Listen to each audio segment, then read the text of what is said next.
Guys, hindi ko masyadong clearly na ipaliwanag yung verse 26 sa John 11 dun sa isang video ko na walang worst kay Lord.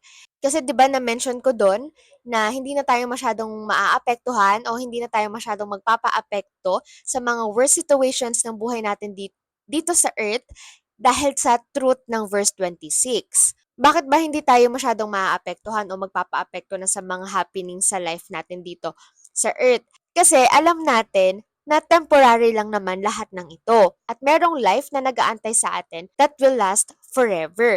At iyon yung ibig sabihin ng verse 26 dito. At kahit kailan, di mamamatay ang lahat ng nabubuhay at nananalig sa akin. Ang tinutukoy naman dito ni Jesus is spiritual death.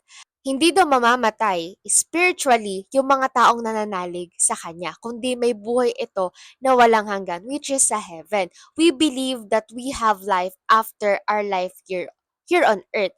It's either sa heaven or sa hell.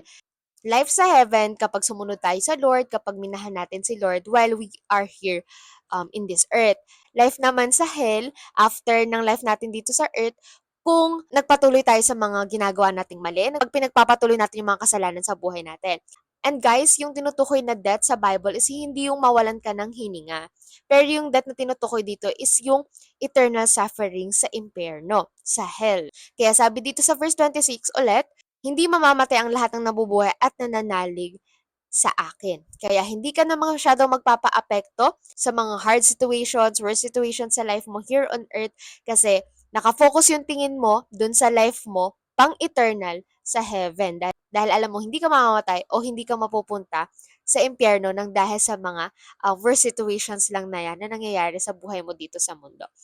Bakit ulit? Kasi sabi sa verse 26 sa John 11, nananalig ka kay Jesus. You're putting your faith to Jesus.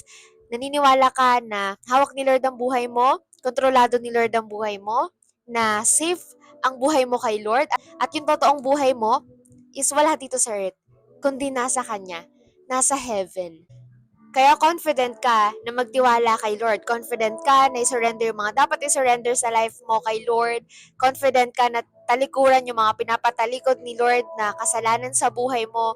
Kasi, yun, naniniwala ka na hindi ito yung totoong buhay ko. Hindi dito sa earth yung totoong buhay ko. Yung totoong buhay ko, nasa heaven, na kay Lord.